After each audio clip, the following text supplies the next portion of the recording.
ఒక్కసారి ఆయన మాట్లాడిన మాటలు మీకు వినిపిస్తాను.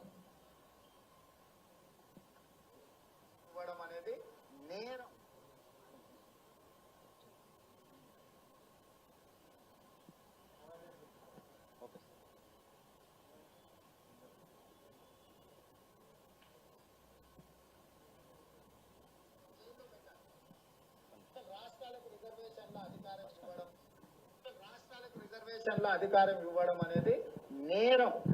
అడిగితే జైల్లో పెట్టాలి. అట్లాంటి ప్రశ్నని అట్లాంటిది కావాలని అడిగితే జైల్లో పెట్టాలి. రాష్ట్రాలకు రిజర్వేషన్ల అధికారం ఇవ్వడం అనేది నేరం. అడిగితే జైల్లో పెట్టాలి. అట్లాంటి ప్రశ్నని అట్లాంటిది కావాలని అడిగితే జైల్లో పెట్టాలి. రాష్ట్రాలకు రిజర్వేషన్ల అధికారం ఇవ్వడం అనేది నేరం. అడిగితే జైల్లో పెట్టాలి. అట్లాంటి విన్నరానే ఈ రిజర్వేషన్ గట్ట మొదలు మాట్లాడిన మాట ఆయన. రాష్ట్రానికి అధికారం లేదు, ఎవరన్నా రిజర్వేషన్లు అడిగితే జైలు పెట్టాలని ఎవరన్నారు?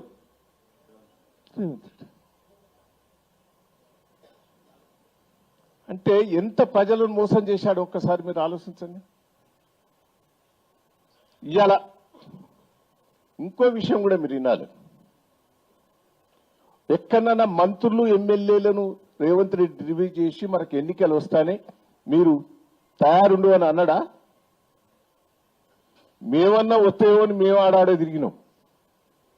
ఒక్క కాంగ్రెస్ పార్టీ వాళ్ళు తిరగలే, ఒక్క మీటింగ్ కూడా పెట్టలే. జిల్లా మీటింగ్లు పెట్టే అంటే వాళ్ళకు కూడా ఇంటిచ్చిండు రావని. అంటే ఒక బీసీలను మోసం చేసేందుకే ఈ డ్రామా.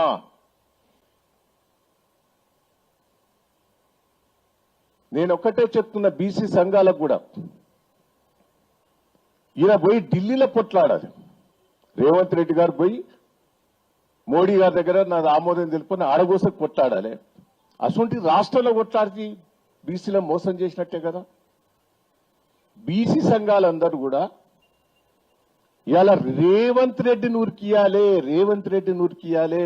ఎవ్వరు తప్పులేదు, రేవంత్ రెడ్డిదే మోసం ఇది, కాంగ్రెస్ పార్టీ వాళ్ళదే మోసం ఇది. వాళ్ళనే తరిగి కొట్టాలి. ఎన్నికలు పెట్టేందుకు సిద్ధంగా లేడానే, బీసీ రిజర్వేషన్ ఇచ్చేందుకు సిద్ధంగా లేడు. అన్ని తెలుసు డ్రామాలు. ఇదంతా ప్రజలను ఈయన ఇచ్చిన హామీలన్నీ మర్చిపోయేటట్టుకు ఇదొక డ్రామా.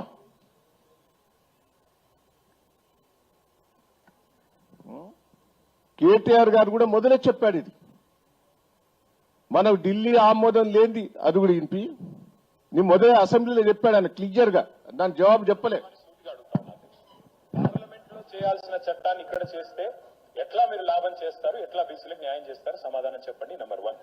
రెండవది, మీరే 5 గొంతుకులతో మాట్లాడుతున్నారు, 5 నాలుకలతో మాట్లాడుతున్నారు.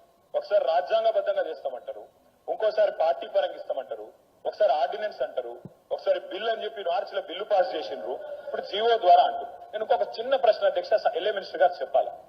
అధ్యక్ష, ఇక్కడ మనం బిల్లు పాస్ చేస్తాం, బిల్లు ఎట్లా పాస్ అవుతుంది, మనకు మెజారిటీ ఉంది, మేము అందరూ సపోర్ట్ చేస్తున్నాం, పాస్ అవుతుంది. మరి ఆర్డినెన్స్ మీద సంతకం పెట్టని గవర్నర్ దీని మీద ఎట్లా సంతకం పెడతారు సార్? నాకు తెలియక అడుగుతా. ఆర్డినెన్స్ బిల్లు రెండు ఒకటే కదా. ఇప్పుడు మనం పెడుతున్న బిల్లు ఆర్డినెన్స్ మీద సంతకం పెట్టలే గవర్నర్ గారు, మరి బిల్లు మీద ఎట్లా పెడతారని మీరు అనుకుంటున్నారు? ఏ రకంగా మరి సెప్టెంబర్ 30 లోపల ఎన్నికలు ఎట్లా పూర్తి చేస్తారు? రిజర్వేషన్లు ఎట్లా ఇస్తారు? గవర్నర్ సంతకం ఎట్లా పెట్టిస్తారు? ఆయన చేయమని బలవంతంగా పెట్టుకుని సంతకం పెట్టిస్తారా? ఏం చేస్తారు, ఎట్లా చేస్తారు? దయచేసి ప్రభుత్వం చెప్పాలా. ఆర్డినెన్స్ మీరే పంపుతారు ఈ కేబినెట్ నుంచి, ఆయన చేయకపోయే అభ్యంతరం మీకు చెప్పే దానికి మీరేమైనా సమాధానం చెప్పినా తెలియదు. మళ్ళీ ఈరోజు బిల్లు అంటున్నారు. ఎవరిని మోసం చేయడానికి, ఎందుకు మోసం చేయడానికి? దయచేసి మేము అడుగుతా ఉన్నాం అధ్యక్ష, సమాధానం ప్రభుత్వం చెప్పాలి. నేను కాంగ్రెస్ ప్రభుత్వాన్ని సూటిగా అడుగుతా ఉన్నా అధ్యక్ష, పార్లమెంట్ లో చేయాల్సిన చట్టాన్ని ఇక్కడ చేస్తే ఎట్లా మీరు లాభం చేస్తారు? ఇది అసెంబ్లీలో కేటీఆర్ అడిగిన దానికి జవాబు చెప్పలేవారు. అంటే దీన్ని బీసీ రిజర్వేషన్ ను మోసం చేసేందుకే కాంగ్రెస్ పార్టీ రేవంత్ రెడ్డి గారు ఒక డ్రామా. నేను మిమ్మల్ని అందరినీ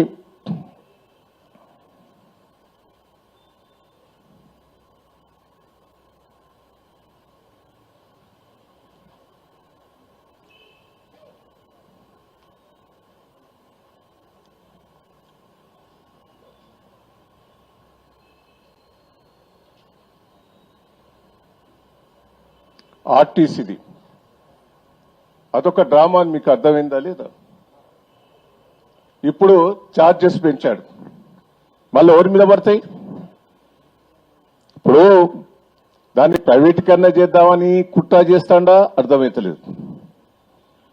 రెండవది, భార్యల పేరు మీద మాఫీ చేసి లేడీస్ పేరు మీద చేసి మొగోళ్ళ దగ్గర వసూలు చేస్తాడు. ఆ కుటుంబానికి ఇబ్బందేనా?